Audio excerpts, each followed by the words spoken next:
Please welcome Yolat directly from them. A warm round of applause, please, guys.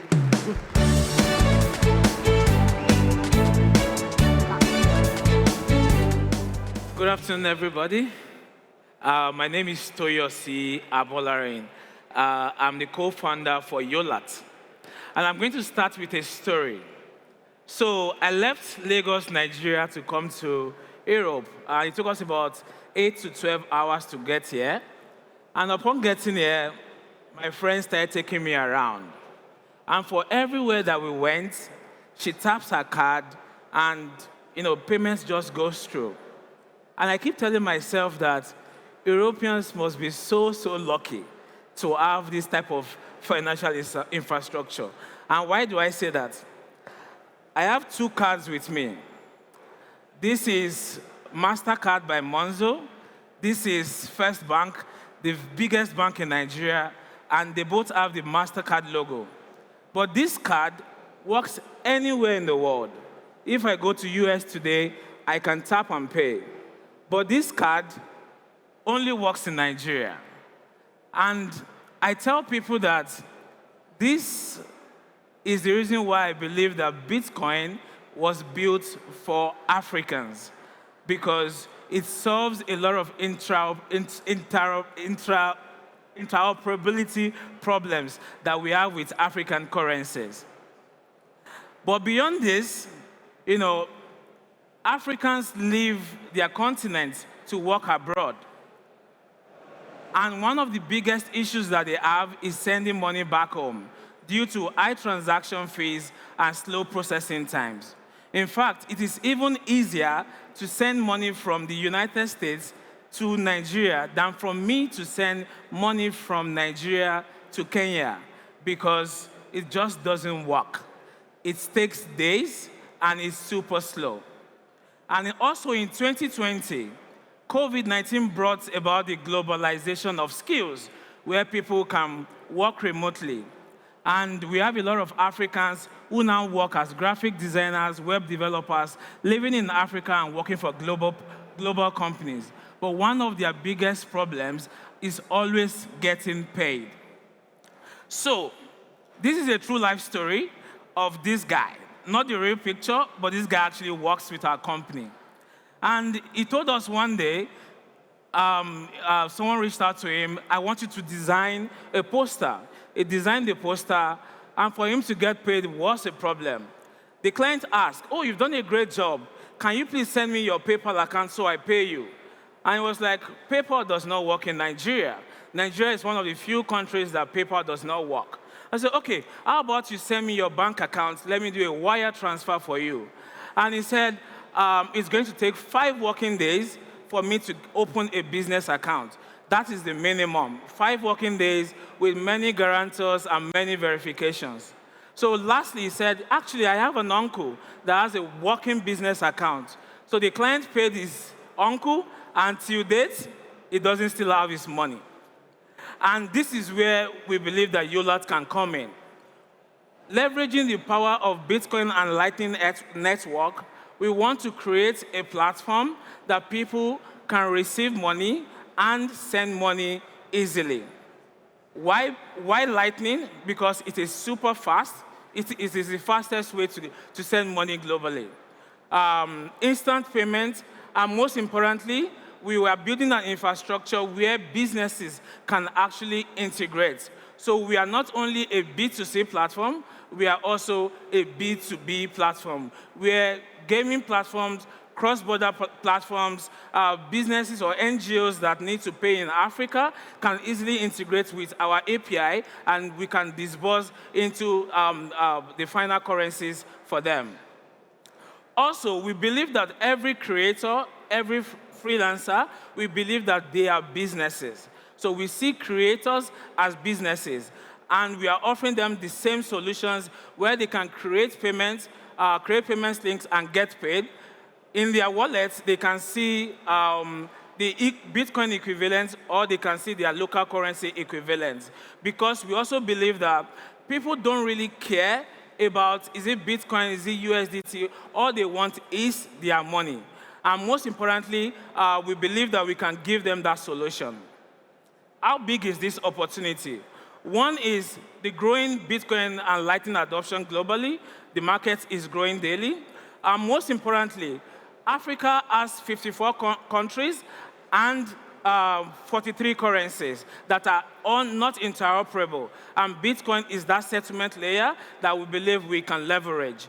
And also, we have a market opportunity of $53 billion of the total amount that was remitted into Africa in 2022. And the freelance market is estimated to reach $5 billion next year. Who are our target audience? One is the diaspora members, Africans living abroad, but most importantly, Africans living in Africa. Because if you ask me today, Toyosi, how can you send money to Zimbabwe? Sincerely, I don't know. How can I send money to Egypt? I don't know. But I can send Bitcoin to Egypt. I can send Bitcoin to Zimbabwe.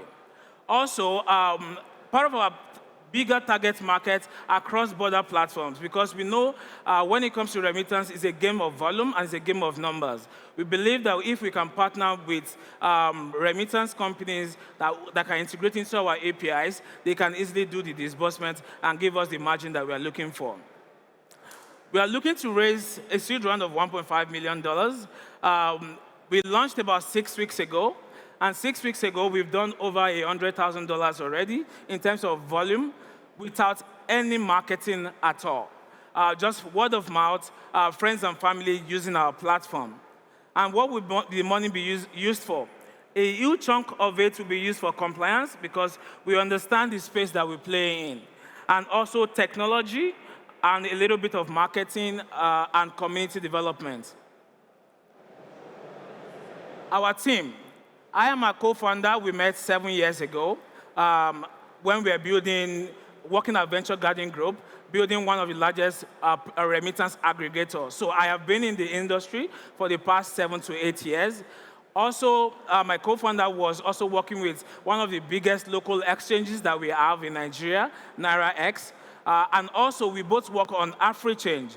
AfriChange is one of the biggest remittance companies from Canada and Europe down to Africa. So it's an industry that we really understand how it works. We understand what the pain points of the users are.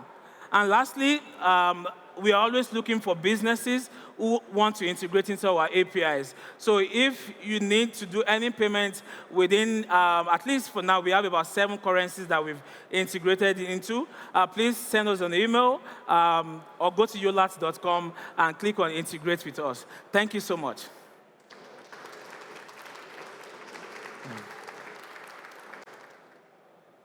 Oh, thank you so much. You ready for some questions? Yeah? Yeah, thank you very much. You spoke a little bit about the target audience. If you were to raise capital and I saw a chunk of that was allocated to marketing, you have a big audience that you could try to get in front of. How are you thinking about actually spending that money? What are the specific ways you want to market and grow the customer base? Thank you so much for that. First, we'll target the high-value customers, and the high-value customers are through partnerships. That is, organizations who already do cross-border payments into Africa or who are looking to pay. So we'll target them, cold emailing, offering discounts on rates, and attending conferences like this where we can actually talk to businesses who are looking to pay out into Africa. That is the best, the first set of target audience we will reach out to. The second will be diaspora members. So we attend events, community events. The thing about remittance is we always have them in clusters. There's always a Nigerian community in UK. There's a Nigerian community in US. There's a Kenyan community, in one country or the other. So the goal is to be a part of that community, sponsor some of their local events, tell them about what we are trying to build. And the goal also for us is to see people that can integrate into our APIs, because we believe that would really help us achieve our goals faster. So of all these groups that you're talking about, you said you're at 800K volume from friends and family right now. Yeah. So if you were to triple that within the next few weeks, who would be the first group that you'd go after to do that? If we were to, I think first is to triple it, just look for one cross-border platform or look for one platform that needs to pay in Africa. You will triple your numbers. But if we are to focus on the B2C, those who we have now, what we need to do is just start marketing and give them referral IDs where they can earn commission. Because right now we're not doing any form of marketing at all. So if we can give you earn commission for referring your friends, then we will also triple the number on our existing markets. So for those diaspora markets, these are, we're talking about a very large community, different demographics all over the world, different competitive environments that all of them exist within. What would be your target geography for a diaspora community given the competitive regulatory environments, et cetera? So first is to pick the corridors. So we've established 6 key corridors, but the biggest of the corridors is Nigeria. So let's say we start with Nigeria. The second is where do we find most Nigerians? It's 3 major countries. First is the US, the UK, and then Canada. In terms of regulatory and where we think things are a bit easy, we will start with Canada because we also have relationships there. Then we will market within those communities to tell them about what we are building, try it out, give them referral codes. But also, we know that it's a market that is driven by rates. So we could just, for the next 3, 4, 5 hours, we shoot down our rates and say, first 5 users, first 10 users, you are getting the first rate so you can see the experience. And we'll put that as part of our marketing cost. Yeah, so on the rates point, so what are your current rates at and how much do you get on FX? So in the market, what most people do is they charge a fee and they earn between 3 to 5%. So what we are looking to do is no fee and stick to 2%. Because we still believe we will still be profitable with just 2% margin without fees.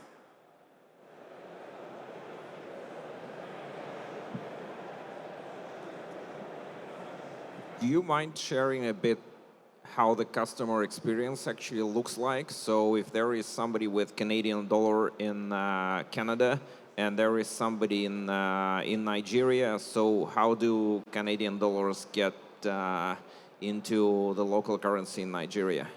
Okay, thank you so much for that. So the user journey is simple. In Canada, for example, if we were to onboard you, you first go through KYC. We need to know who you are. We've partnered with SumSub. So SumSub is our KYC partner that does anti-money laundering checks. Are you a politically exposed person? Once you have your KYC checked, then we also do self-regulation. So we don't automatically approve everyone SumSub approves because we know people game the system. So we then do our own manual checks. After doing our manual checks, then we now also put you on tiers, different tiers. For being a new user, you can only do up to X amount of transaction weekly, monthly, until we are very certain of who you are. So we don't know where you get your Bitcoin from or how you get your Bitcoin. What we also do with our partner is to do a regulatory check on the wallet address to see if the Bitcoin is not gotten from the dark web or something foul. And if it's gotten, our system flags it. If our system does not flag it, once you send us the Bitcoin, you automatically get Naira in your wallet, and then you can disburse that Naira to anyone. So that's the user journey. But for somebody in Nigeria to receive Naira, where does he have to go? Does he go to a bank? Does he okay. get his bank account? Yeah. And same in Canada. Where does he put the Canadian dollars to go through all the process? Okay. So in Nigeria, it's majorly bank accounts. bank accounts, where there are no cash pickups. Cash pickups does not work in Nigeria, but in other corridors, it works. In Ghana, mobile money, but in Nigeria, it's directly to your bank account. In Canada, it's to your Interac. Interac is like your PayPal. So you convert from Bitcoin to your Interact address.